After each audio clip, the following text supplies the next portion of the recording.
இந்த இணைப்பெல்லாம் எப்படி ஏந்திரீங்களா வளையுது? நடுவுல ஒரு கேப் இருக்கு. ஒரு காலி இடம், வெற்றிடம். மலக்குடல் வெளிய வர இடத்துலேருந்து முன்னக்கூடிய ஒரு ரெக்டம் அப்படின்ற ஒரு குடல் பகுதிய போன் ரீஅலைன்மென்ட் அப்படிங்கிற அந்த ஆங்கில வார்த்தை தான் அஸ்தி கட்டு.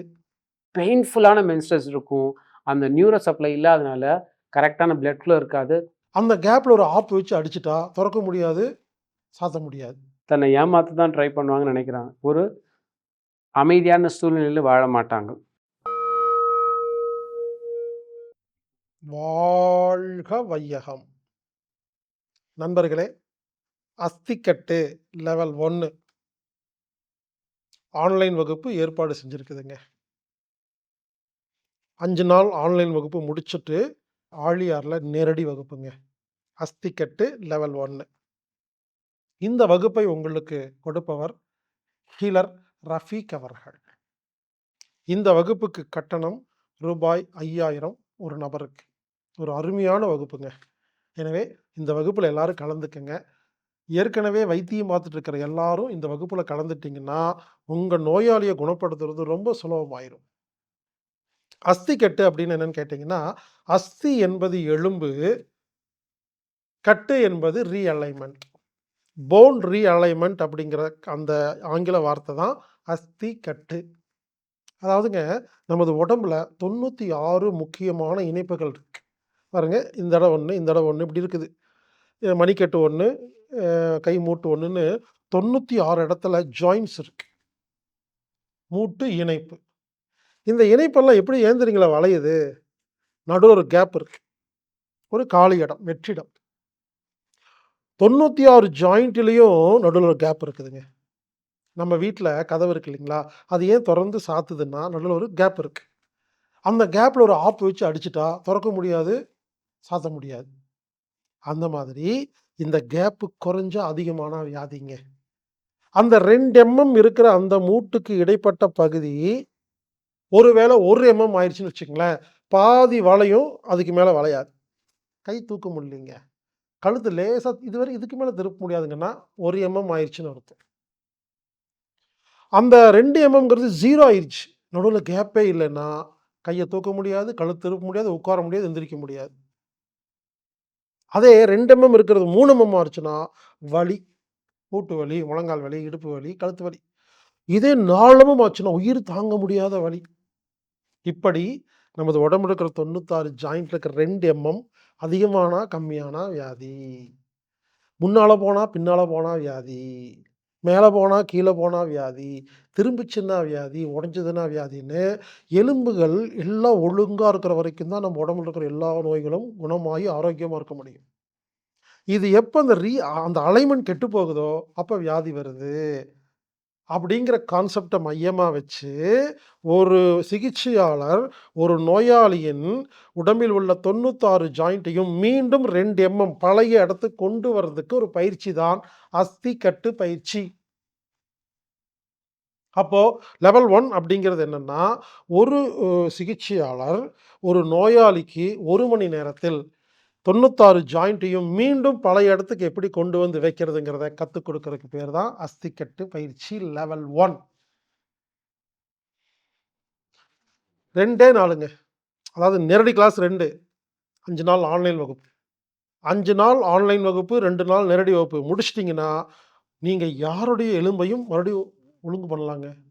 இதுக்கு ஏற்கனவே மருத்துவத் துறையில எந்த ஒரு படிப்பும் தேவையில்ல. எந்த ஒரு நாலேட்ஜ் தேவையில்லைங்க. ஜஸ்ட் வந்து இது எப்படி செட் பண்றதுன்னு கத்துக் குடுக்குறதுங்க. யாரு வேணா வந்து கத்துக்கலாங்க. ரொம்ப எளிமையா இருக்கும். திரு ஹீலர் ரஃபீக் அவர்கள் அருமையாக, அழகாக கற்றுக் கொடுக்கிறார். கண்டிப்பா ஏற்கனவே மருத்துவத் துறையில இருக்கிறவங்க ஒரு தடவ வந்து கத்துக்கிட்டீங்கன்னா ஆச்சரியமா இருக்கும். ஏற்கனவே பண்ற வைத்தியத்துல சேர்த்து பாருங்க. உங்க நோயாளிய சீக்கிரமா குணப்படுத்திடலாம்.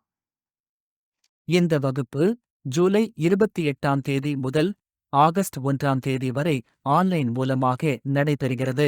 நேரடி வகுப்பு ஆகஸ்ட் 9ஆம் தேதி முதல் 10ஆம் தேதி வரை ஆழியாறில் நடைபெறுகிறது. Hi everybody. லெத்தார்ஜி இன் டைஜஸ்டிங் ப்ராப்ளம். ஒரு பிரச்சனை நடக்குதுன்னா, அதை ஏற்றுக்கொள்ளக்கூடிய மனப்பான்மை இருக்கவே இருக்காது. அதை வந்து சீக்கிரம் ஏத்துக்க மாட்டாங்க. அது ஜீரணிக்க முடியாது. அந்த பிரச்சனை அந்த இஷ்யூவ வந்து அவங்களால அக்செப்ட் பண்ணி ஜீரணமே பண்ண முடியாது. அவங்களால இது ஜீரணிக்கவே முடியல என்னால, இவ்வளோ பெரிய பிரச்சனைன்னு நெனைப்பாங்க. அதுக்கப்புறம் லேக் ஆஃப் செக்யூரிட்டி, பாதுகாப்பு இன்மை, ஒரு செக்யூர்ட் ஃபீலிங் இருக்காது. யாரை பார்த்தாலும் பயம் இருக்கும். ஏமாத்திருவாங்களோ, இவங்கள நம்ம இப்படி ஏமாத்துவானோ, அவன் அப்படி ஏமாத்துவானோ, பார்க்குறவங்கள எல்லாரையுமே தன்னை ஏமாத்த தான் ட்ரை பண்ணுவாங்கன்னு நினைக்கிறாங்க. ஒரு அமைதியான சூழ்நிலையில் வாழ மாட்டாங்க. எல்லா பிரச்சனைகள் பண்ணாலும் அவங்க கடைசியா அந்த குற்ற உணர்வு என்ற இது அதிகமாக இருக்கும். லம்பார் 3 டேமேஜ் ஆனால் குற்ற உணர்வு ஜாஸ்தியாக இருக்கக்கூடிய வாய்ப்பு இருக்குது. அடுத்த போனா நம்ம பார்க்க போகிறது லம்பார் 4. லம்பார் 4 வர்டிப்ரா.